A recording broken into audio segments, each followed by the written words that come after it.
Este es un mensaje más de Iglesia Logos. Síguenos en Facebook, YouTube e Instagram como iglesia.logos o visítanos en nuestros servicios domingos 11:30 de la mañana y miércoles 7:30 de la tarde. Estamos en Avenida Sanders y Eje Vial Juan Gabriel, en Ciudad Juárez, Chihuahua. Iglesia Logos, creados para alabanza de su gloria. La promesa. Qué hermoso nuestro Dios. Hechos es la continuación, obviamente, del Evangelio de Lucas. Lucas era escriba y colaborador del apóstol Pablo, así como muchos dicen que Marcos era el escriba del apóstol Pedro, colaborador del apóstol Pedro. Por eso muchos le llaman que el Evangelio de Lucas pudiera haber sido el Evangelio de Pablo. Y también el Evangelio de Marcos, muchos dicen que pudiera haber sido el Evangelio de Pedro, ¿verdad? En fin, en este libro veremos la obra del Espíritu Santo a través de hombres y mujeres llamados para testificar de Jesucristo hasta lo último de la tierra. Primero aparece el ministerio de Pedro en Jerusalén. Mira qué importante. Segundo, la dispersión de la iglesia por Samaria y Judea, lo que el Señor les dijo: esperen la promesa, ¿eh? Porque recibirán poder cuando haya venido sobre ustedes el Espíritu Santo. ¿Pero para qué? Para que me sean testigos, o sea, para que vayan y prediquen la palabra, ¿verdad? En Jerusalén, como el apóstol Pedro inició, y luego les dice, en toda Samaria, en Judea, y luego tercero vamos a ver precisamente que aparece el apóstol Pablo ya, los viajes de Pablo para llevar el evangelio a los gentiles, que es hasta lo último de la tierra.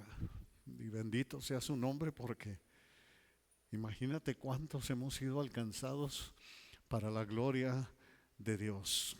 Fecha estimada 60 al 65 más o menos después de Cristo, que vienen siendo 25 años a 30 años después de la muerte de nuestro Señor Jesucristo. Esto es lo que para muchos historiadores pues no lo pueden debatir, el que no haya existido Jesucristo, porque hay muchas pruebas, como lo vimos ahorita y lo leímos, indubitables de que Jesucristo existió, de las copias que hay, de los originales que hubo. Vemos que se escribieron prácticamente en el mismo siglo, ¿eh? No tuvieron que pasar siglos, como Platón, como Sócrates, de todos ellos tuvieron que pasar siglos y siglos para que nosotros llegáramos a saber quiénes eran ellos. Entonces hay más evidencia de Cristo que de ellos, ¿verdad? La promesa, verso 1. En el primer tratado, oh Teófilo, hablé acerca de todas las cosas que Jesús comenzó a hacer y a enseñar. Obviamente en el primer tratado Lucas se refiere al evangelio que escribió, en el cual, como él mismo les dice aquí, enseña acerca de todas las cosas que Jesús comenzó a hacer y a enseñar. De antemano se cree que en un tiempo, o no es tanto que se crea, así fue, en un tiempo el Evangelio de Lucas y el libro de Hechos estaban unidos, estaban juntos. Era un libro de 2 volúmenes, para que nos podamos dar una idea. Hechos está escrito en el estilo literario de Lucas, que era un excelente escritor. De antemano así empieza la carta o el evangelio en Lucas 1:3, y les dice: me ha parecido también a mí, le dice a Teófilo, después de haber investigado con diligencia todas las cosas desde su origen. O sea, era un investigador. Aparte de ser médico, una persona muy preparada, era muy buen historiador, y él fue y se preparó, dice. Fui, prácticamente indagué, investigué con diligencia todas las cosas desde su origen. Desde su origen, dice, escribírtelas por orden, oh excelentísimo Teófilo. ¿Quién era Teófilo? Tanto el Evangelio como el libro de los Hechos van dirigidos a Teófilo. Y le dice excelentísimo Teófilo, lo que significa que pudo haber sido un funcionario romano de alto rango, un noble o un adinerado que se cree entre eruditos, fue el que financió la investigación y toda la redacción de lo que hizo Lucas. Teófilo proviene del griego y significa amigo de Dios o amado por Dios. Se cree que era un gentil converso al cristianismo, por eso le dice para que conozcas bien la verdad, de las cuales, o en las cuales más bien, en las cosas, de las cosas en las cuales ha sido instruido. En Lucas 1:4 se los dice. Algunos eruditos sugieren que podría tratarse de Teófilo ben Ananus, un sumo sacerdote judío de Jerusalén. Eso es así a grandes rasgos lo que podemos ver que pudiera haber sido Teófilo. Ahora, un dato histórico: William Ramsay, un arqueólogo notable y erudito bíblico, comprobó que el registro histórico de Hechos es asombrosamente preciso en cuanto a las prácticas, leyes y costumbres del periodo que dice registrar. Imagina por un momento que en la Biblia no estuviera el libro de Hechos.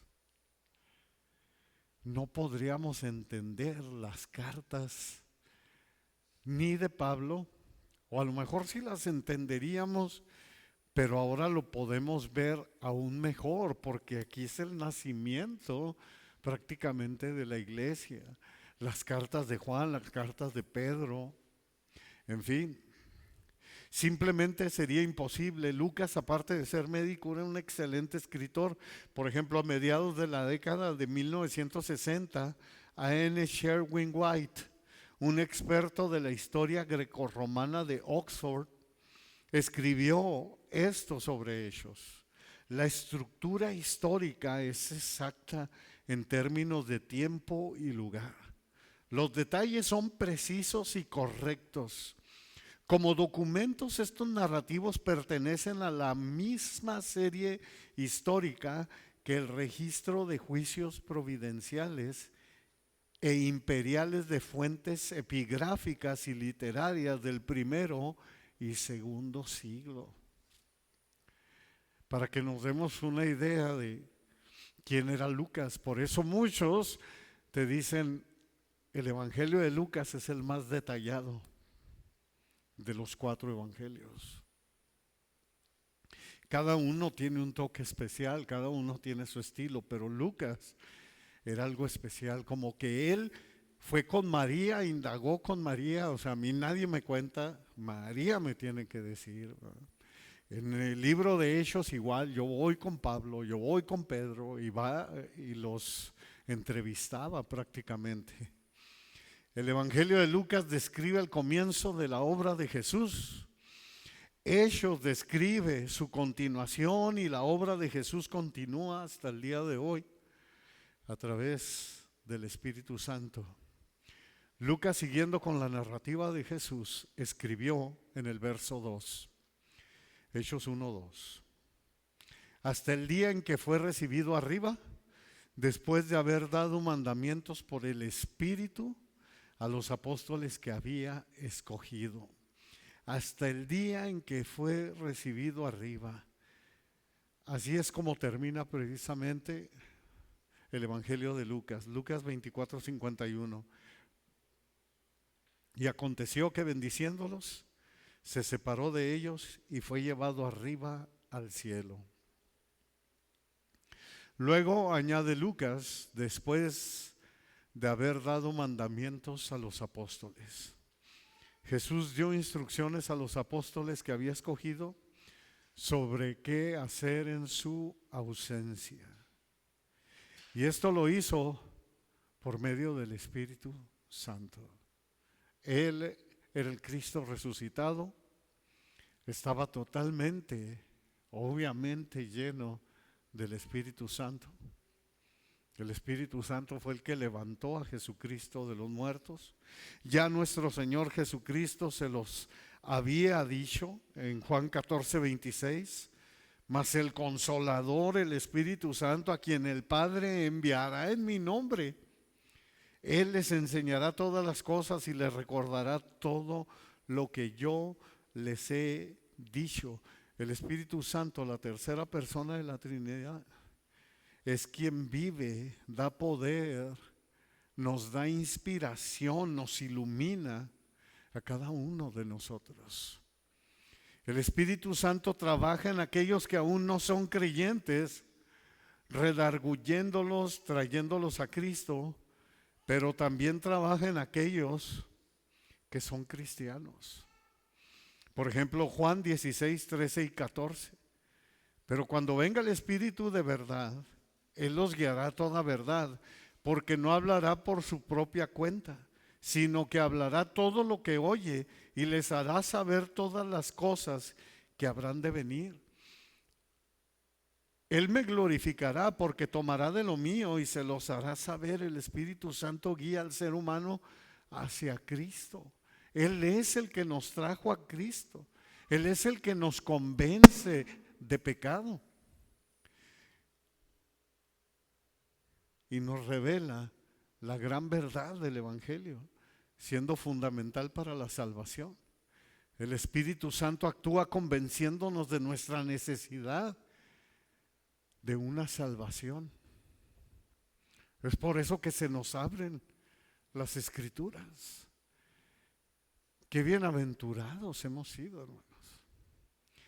Y todo se lo debemos al Espíritu Santo, al bendito Dios Trino, a Dios Padre, Dios Hijo y Dios Espíritu Santo trabajando. ¿Se acuerdan Cristo lo que decía cuando estuvo con ellos?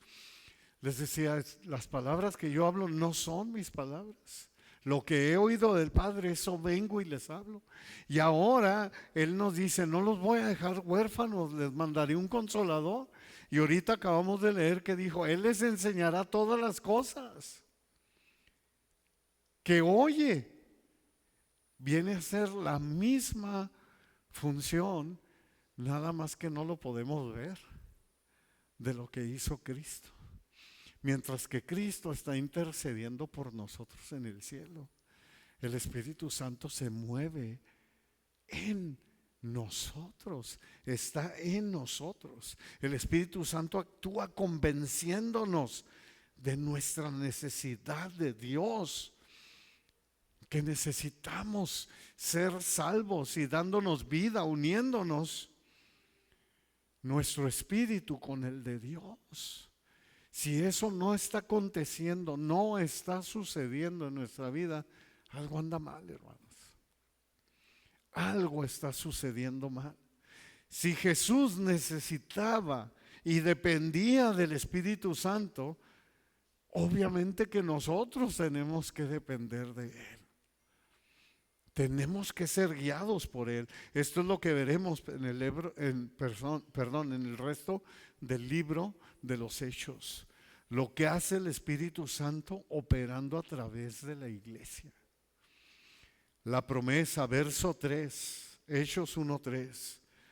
A quienes también después de haber padecido, está hablando de Jesús, se presentó vivo con muchas pruebas indubitables, apareciéndoles durante 40 días y hablándoles acerca del reino de Dios. Aquí este solo versículo nos habla de varias verdades maravillosas que nosotros debemos tener en mente. Después de haber padecido, ¿quién? Obviamente Cristo, profetizado 700 años antes, y lo vimos hace algunas semanas atrás, precisamente para la resurrección y para la muerte de nuestro Señor Jesucristo. Leímos en Isaías que era varón de dolores, experimentado en quebranto, azotado, abatido, herido, molido, y que nuestro castigo, por nuestro castigo, ¿verdad? El castigo de nuestra paz fue sobre Él. Después que padeció, murió, resucitó. Y añade Lucas, se presentó vivo en muchas pruebas indubitables. Jesús comprobó con su resurrección que Él está vivo. Hace poco hablaba con unas señoras y les decía yo eso. Se prestó y les decía yo, es que tenemos que creer. Tenemos que creer. Ay, pero es que hay tantas voces. Y es que algunos dicen una cosa y es que otros dicen otra cosa. Le digo, pero ¿qué dice la Biblia? Nosotros debemos apegarnos a aquel que bajó del cielo. Solo hay uno que bajó del cielo y que subió al cielo. Y me dicen, les digo, ¿me pueden decir quién es? Me dicen, Cristo. Bueno, a Él es al que le vamos a creer. Si Él con muchas pruebas indubitables, Jesús comprobó con su resurrección su vida después de su muerte con muchas pruebas indubitables. Indubitable del griego tekmerion significa que algo es tan evidente, fíjense, esa es la palabra original, en el original griego. Significa que es tan evidente, tan claro, tan cierto, que no se puede poner en duda. Se refiere a hechos, pruebas, afirmaciones incuestionables. ¡Qué maravilla! Y añadió Lucas, apareciéndoles durante 40 días. Después de su resurrección, pero antes de su ascensión, Jesús no dejó ninguna duda de quién era Él. Muchos lo vieron resucitado, exactamente como Él lo había prometido. Y aunque quisieron inventar, aunque los sacerdotes les dijeron a los soldados, digan esto, se tenía que saber la verdad. Y esa tumba hasta hoy está vacía. Con tanta tecnología que hay hoy y con el odio que le tiene el mundo a Jesucristo, ¿tú crees que no habrían sacado ya dónde estaría el cuerpo de Jesús? A través de toda esa tecnología, pero no pueden. Jesucristo resucitó y está a la diestra del Padre. Después de su resurrección, pero antes de su ascensión, no dejó ninguna duda posible de que había resucitado exactamente como Él lo prometió. El apóstol Pablo, así como los otros apóstoles y líderes, obispos, discípulos, etcétera, dan testimonio de ello. Por eso leemos en 1 Corintios 15, 3 al 8. Porque primeramente les he enseñado lo que asimismo recibí, que Cristo murió por nuestros pecados conforme a las Escrituras, y que fue sepultado y que resucitó al tercer día conforme a las Escrituras, y que apareció a Cefas, después a los 12, después apareció a más de 500 hermanos a la vez, o sea, no en una ocasión, en varias ocasiones, de los cuales muchos viven aún y otros ya duermen. Después apareció a Jacobo, después a todos los apóstoles y al último de todos, como a un abortivo, me apareció a mí. Ahora Jesús, nuestro ejemplo a seguir, nos enseña algo bien importante en este versículo. Apareció durante 40 días, pero no perdió el tiempo. Mira lo que escribe Lucas, hablándoles acerca del reino de Dios. Nuestro Señor Jesucristo resucitó y siguió compartiendo el evangelio. Lo que nadie puede añadirle ni quitarle a la palabra de Dios, porque si alguno predica otro evangelio diferente del que han recibido, sea maldito. Sea anatema, dice Pablo. Aunque un ángel del cielo descienda y venga y les diga un evangelio distinto al que ya quedó escrito, sea anatema, sea maldito. Gálatas 1:9. Es la promesa. Mira qué hermoso, verso 4, Hechos 1:4. Y estando juntos les mandó que no se fueran de Jerusalén, sino que esperaran la promesa del Padre, la cual les dijo: oyeron de mí. Les mandó que no se fueran de Jerusalén. Jesús sabía que ellos realmente no podían hacer nada efectivo para el reino de Dios hasta que no viniera el Espíritu Santo sobre ellos. Por eso les dijo que esperaran la promesa del Padre. Significa que si hay promesa, vendrá, va a venir, es una promesa. Hay que esperar pacientemente en Dios. Este es otro ejemplo de la Trinidad, que hay un Dios en tres personas trabajando en ti y en mí. Dios Padre, Dios Hijo y Dios Espíritu Santo trabajando siempre juntos en cada uno de nosotros. Jesús les dice: esperen la promesa del Padre, la cual oyeron de mí. Juan 14:16. Y yo, dice Jesús, rogaré al Padre y Él les dará otro consolador para que esté con ustedes para siempre. Decía nuestro Señor Jesucristo: les conviene que yo me vaya, porque si no me voy, el consolador no viene. Tengo que irme para enviarles al consolador. La promesa del Padre significa advenimiento, venida, vendrá, llenura, empoderamiento del Espíritu Santo.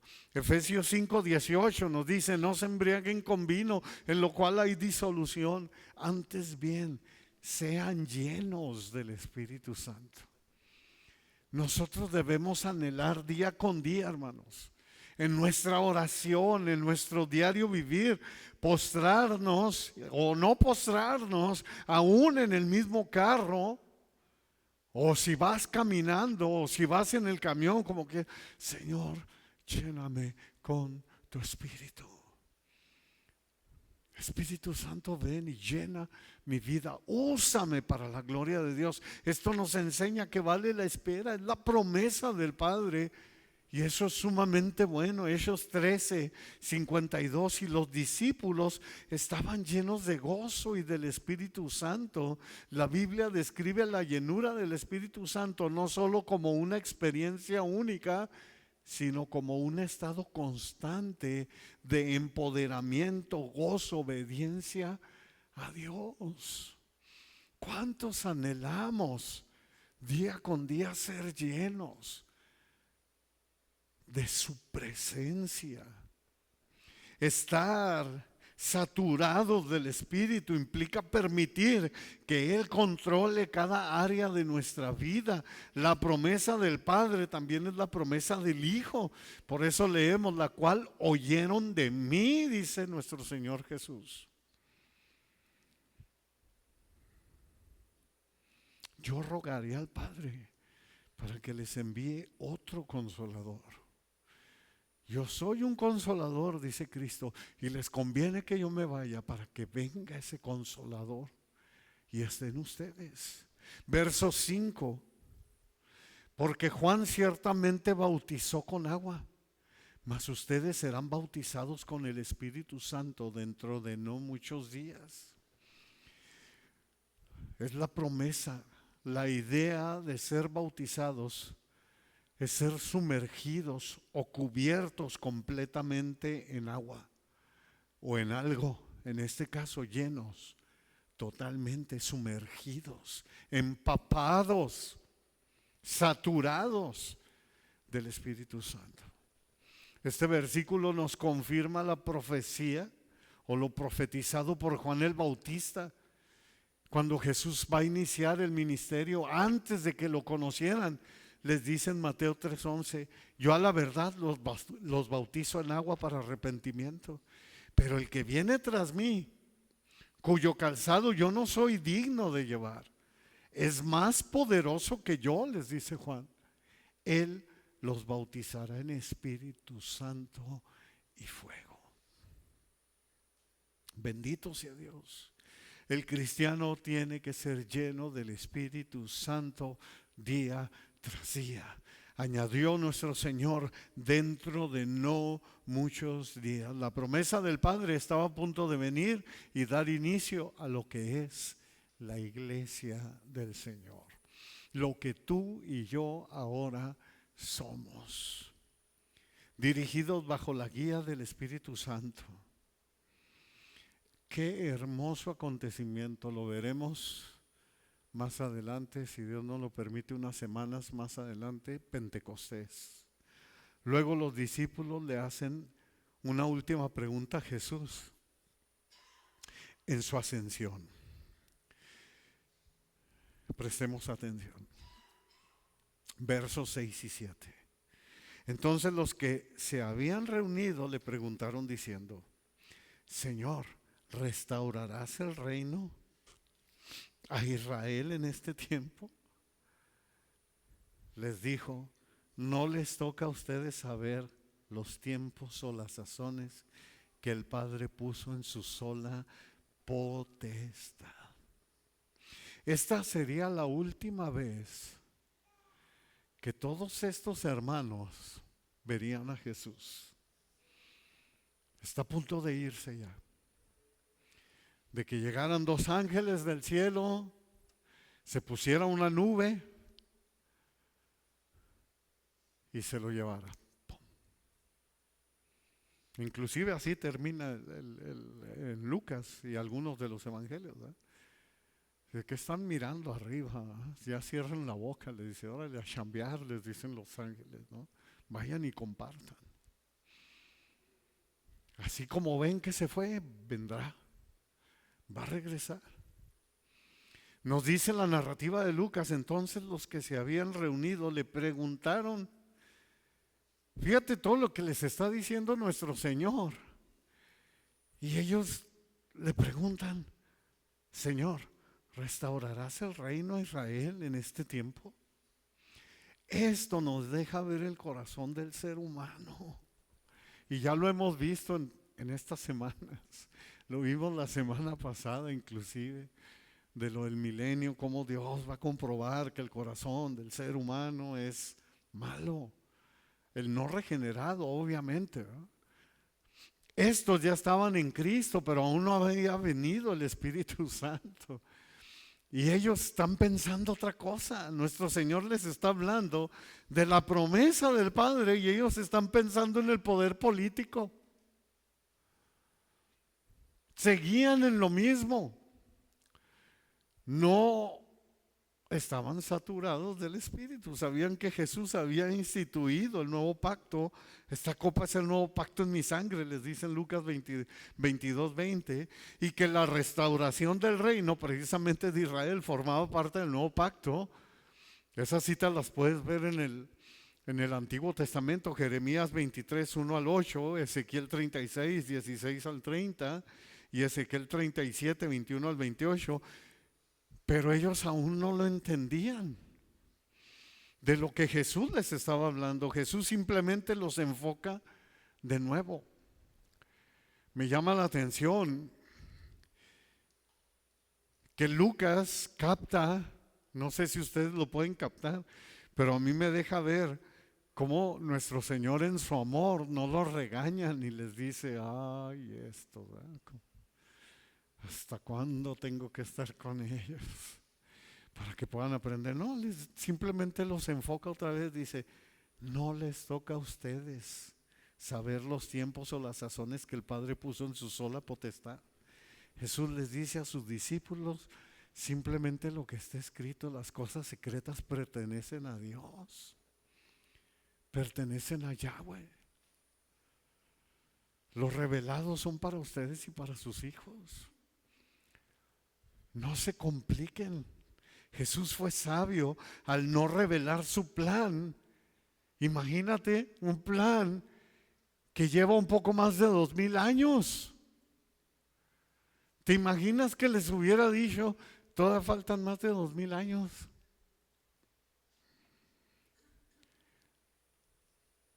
Ya estamos más cerca que antes. Dicen los que saben, dicen que van 6,000 años, poco más de 6,000 años de lo que es la creación. Fueron 2,000 años de lo que era Yahweh. Son los 2,000 años que apareció Cristo. Y ahora van los 2,000 años del Espíritu Santo. Entonces en cualquier momento pudiera venir, pero puede tardar, pues Él es Dios, Él es el único que sabe. Era bueno que los discípulos no supieran que la restauración completa del reino de Israel no sucedería pronto, sino más de 2,000 años después. Esto podría haberlos desanimado del trabajo que tenían que hacer del reino de Dios, que estaba presente con ellos. Jesús ya se los había dicho porque se la pasaban preguntándole eso al Señor. Por ejemplo, en Mateo 24:36 les dice: pero del día y la hora nadie sabe, ni aun los ángeles de los cielos, sino solo mi Padre. Esto fue en otra ocasión que a Él le hicieron esa pregunta. Jesús está llamando a la vigilancia constante y desestima, la especulación. Jesús no quiere que estemos especulando en cuanto al día y la hora. Por eso, más que Jesús dar fechas, busca evitar especulaciones y enfocar a sus seguidores en mantenerse preparados y fieles en todo momento. Y por eso les dice la promesa. Hechos 1:8. Muchos se lo saben de memoria. Pero recibirán poder cuando haya venido sobre ustedes el Espíritu Santo, y me serán testigos en Jerusalén, en Judea, en Samaria y hasta lo último de la tierra. Y aunque el reinado de Jesús tardaría en llegar, el poder, hermanos, que ellos necesitaban estaba a la vuelta de la esquina. Estaba por llegar. Y Jesús no quería que se distrajeran en otra cosa. Esperen en Jerusalén, no se muevan de Jerusalén, porque el Espíritu Santo viene. Pronto recibirían poder con la venida del Espíritu Santo. Este es el poder que todo cristiano necesitamos para ir y predicar el Evangelio, para que arda en nuestro corazón el compartir el Evangelio. Es lo que nuestro Señor Jesucristo quiere, antes de que estemos especulando en cuanto a fechas exactas de su venida. Por eso dijo: recibirán para que sean mis testigos hasta lo último de la tierra, para que vayan por todo el mundo y prediquen el Evangelio a toda criatura.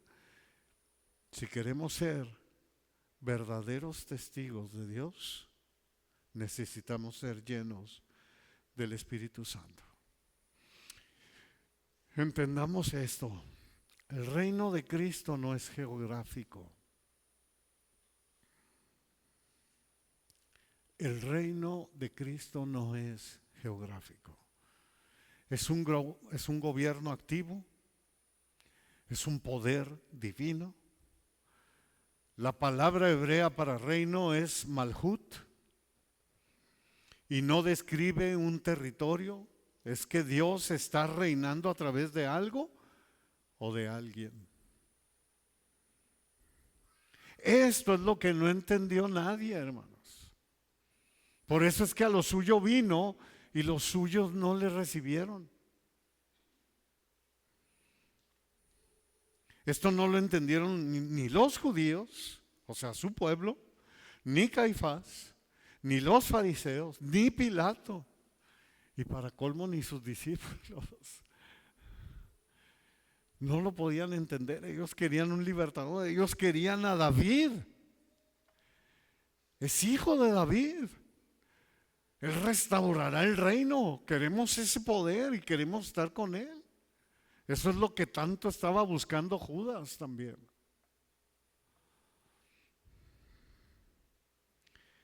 Eso no lo entendió nadie. Cuando Jesús decía: el reino se ha acercado, estaba diciendo que el orden y el poder soberano de Dios estaba invadiendo, transformando a todo aquel que en Él cree,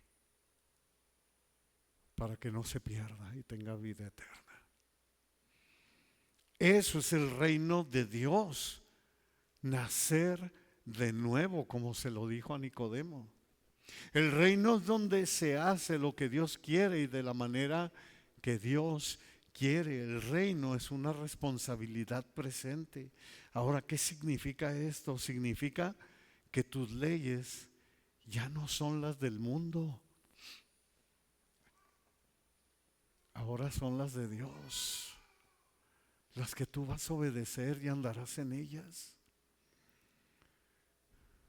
Significa que el reino en la tierra es cada vez que un cristiano manifiesta que la justicia, la verdad, el amor de Dios tienen la última palabra en su vida, sus negocios y su familia. Es cuando tú le rindes todo a Él y lo dejas que Él sea el que gobierne tu vida, que gobierne a tu esposo, que gobierne a tu esposa, que gobierne a tu papá, a tu mamá, tus hijos, que gobierne tu hogar, que gobierne tu negocio, que gobierne en tu trabajo y que tú le des gloria y honra siempre en todo momento. Cuando Jesús resucitó y el Espíritu Santo descendió, el reino se volvió una fuerza imparable que opera a través de su iglesia. Por eso es que las puertas del Hades no prevalecen contra la iglesia, hermanos. Debemos meter eso en mente. Cuando el Espíritu Santo está en la iglesia, ese es el reino de Dios. Y la iglesia se convierte en ¿qué? ¿Qué dice la palabra? Hermanos, la iglesia es la columna y baluarte de la verdad. Primera de Timoteo 3:15. ¿Podemos entenderlo? Debemos de entenderlo y de valorando. Es como si Jesús, parafraseando, nos estuviera diciendo: deja de ser un turista y conviértete en un embajador.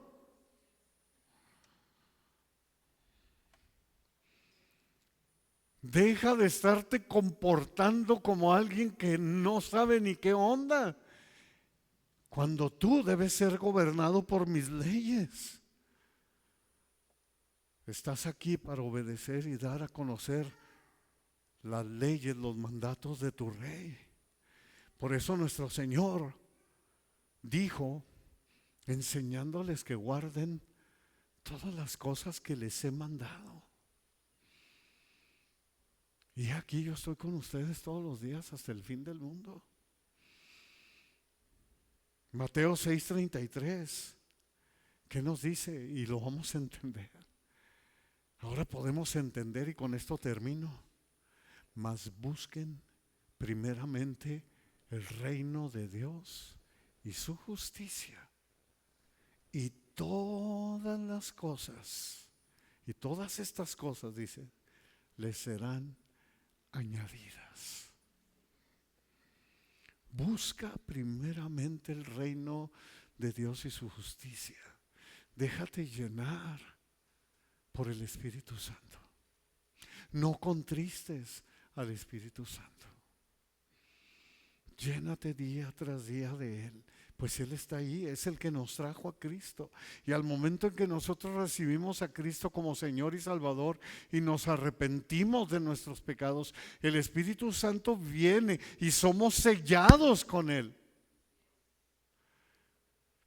como garantía de que le pertenecemos a Cristo, de que le pertenecemos a Dios, que somos del reino de Dios. Esa es la promesa, Señor.